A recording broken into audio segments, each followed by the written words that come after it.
Top boxing news. Okay, we'll start with this. Well, the DAZN Matchroom October 20th card was announced. All the fights that are going to be featured on that card. They actually held the press conference for that card today, and Demetrius Andrade chose a very strange choice of attire to attend the press conference. I guess he was doing some kind of, the red coats are coming shtick. That's all I can gather as to why he looked like a colonial pirate. But, hey, it is what it is.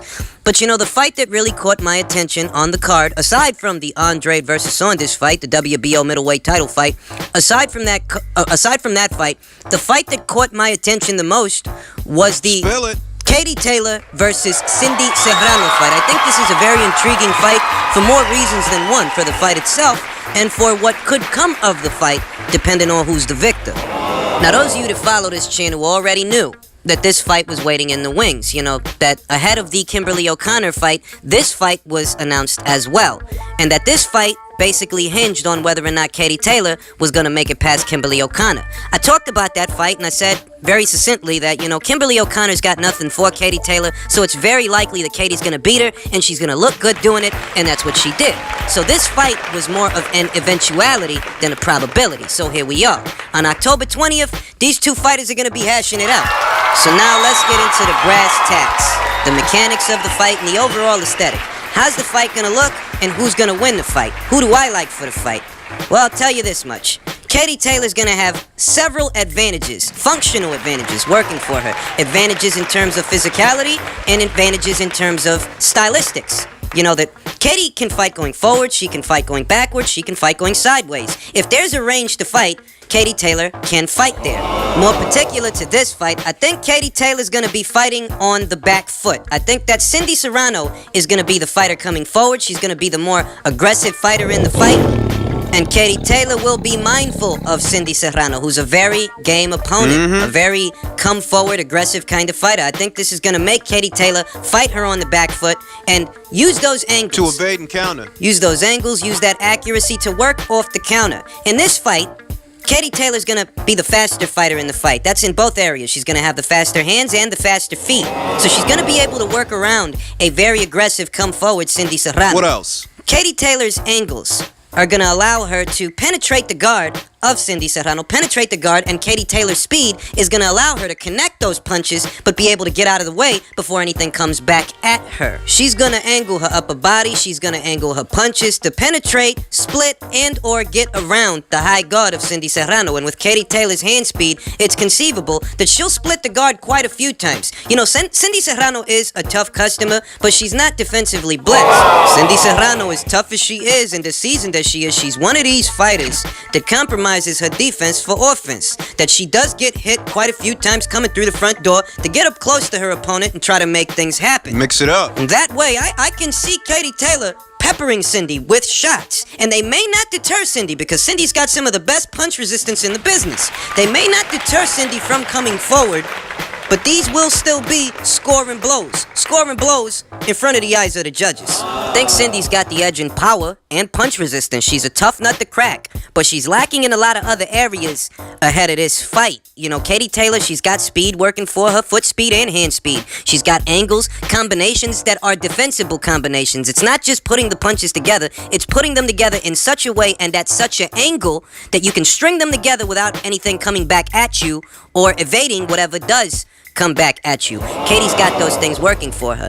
Now, the danger, the element of danger in the fight is that Cindy's gonna keep coming forward, you understand? You're gonna have to work hard to work around her because she's gonna keep coming forward. She's a game opponent and she's tough. She's willing to take chances to land big punches. And with her punch resistance, she's a hard opponent to deter. This fight ain't gonna look like Katie Taylor's last fight where she's just having her way with Kimberly O'Connor. This is more akin to the Jessica McCaskill fight where Katie's gonna have to work around an aggressive opponent that wants to hurt her.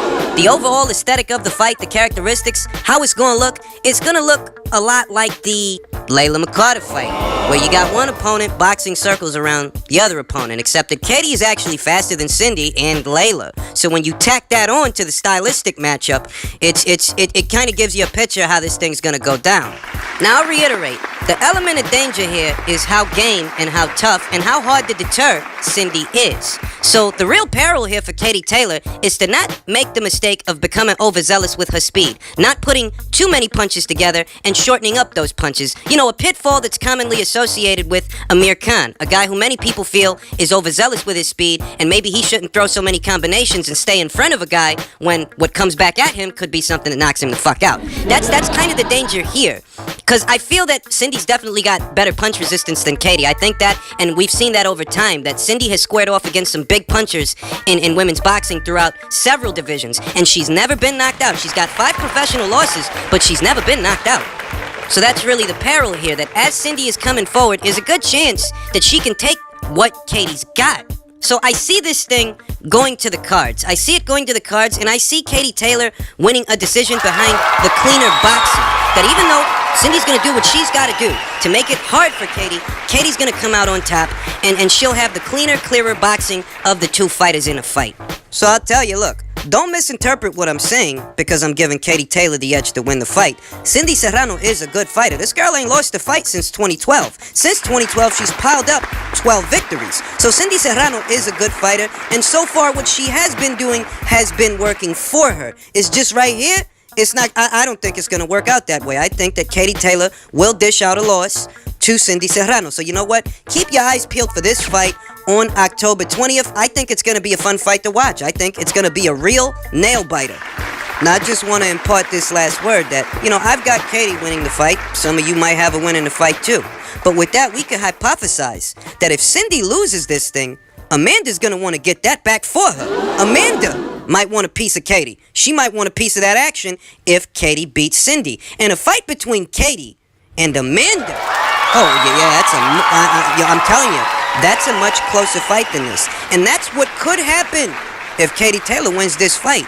That's another added bit of intrigue to this contest that Amanda Serrano might not take lightly. You know, she might not like Katie Taylor boxing circles around her sister, and she might want to get in on that action too. So that's something to think about ahead of the fight, October 20th, man.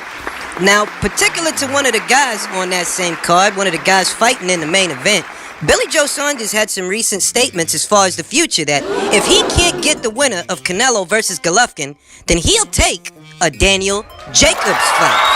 And y'all know Saunders, he's got the gift of gab. This a guy never at a loss for words. But the gist of what he had to say is if he can't get the winner of the Golovkin versus Canelo fight, which will be determined in September, if he can't get the winner of that fight, he'll take a Jacobs fight. And Saunders' fight with Andrade is taking place on the 20th, and Jacobs' fight with Derevyanchenko is taking place on the 27th. Those fights are going to be real close to each other, and the winners of those fights are going to be determined back-to-back in sequence. So you got to put it this way. If Saunders can successfully defend his title against Demetrius Andrade and retain it, hang on to it, and Jacobs successfully defeats Sergey Derevyanchenko and becomes the IBF champion, we have a unification fight. That's if it comes off. That's if the fight goes down. The thing is that, this Saunders versus Andrade fight, it's a tough call. It's a tough call. It's a close call. They're both crafty, elusive boxers. Both of them. Neither one of them is equivocal to a fucking Alantez Fox or a David Lemieux. Essentially, these are two of the most skilled and crafty middleweights in the middleweight division, both of them. So even though it's encouraging to hear Saunders say these things, that he's willing to fight Jacobs if he can't get the winner of the winner of the Triple G Canelo fight, even though it's encouraging to hear him say that, we don't know that he's going to be able to hang on to that title on October 20th. We don't know that.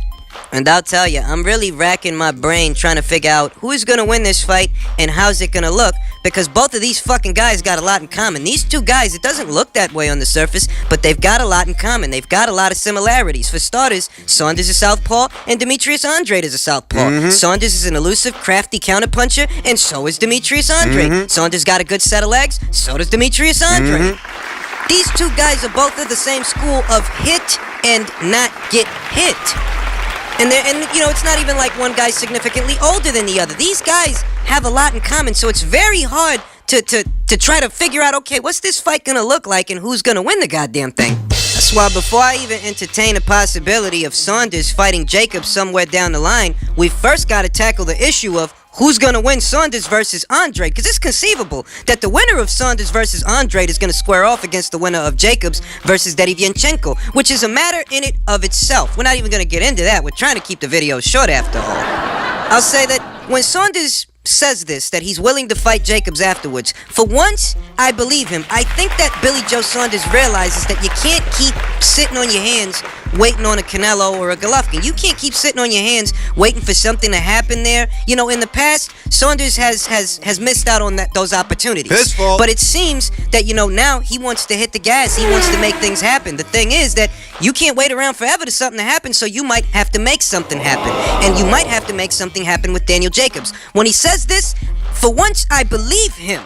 But that's just it. That, well, while I believe you, you got to get past Demetrius Andrade first, and I'm not even sure you're going to do that. The whole thing's like a 180, you know? If you'd have told me in 2016 that we'd be here right now, and I'd be telling you that I actually believe Billy Joe Saunders when he's saying these things, if you'd have told me back in 2016, I'd have said you were out of your fucking mind. But Saunders really has turned things around in a positive way for himself and with the boxing community, that he's reminding people, you know, I'm not a champion of circumstance. I'm actually one of the better boxers in this division, where I wasn't active enough before, I'm going to be active now, and I want to be a part of big situations, competitive situations. So I like what I'm seeing from Saunders, but I reiterate that I don't know that he's still going to be a champion after the 20th. I don't know that. You know, if you ask guys over here, they'll tell you Demetrius Andrade is going to win the fight. And if you ask the guys over there in the UK, they're going to tell you Billy's going to win the fight. And, you know, I don't forecast outcomes based on nationalism and flags. I don't do that shit. Well, a lot of other guys do shit like that. I don't do shit like that. I look at the fighters and I try to determine who's the better fighter of the two and what's likelier to happen the night of the fight. But this particular fight is very tough to edge because these guys are so fucking similar.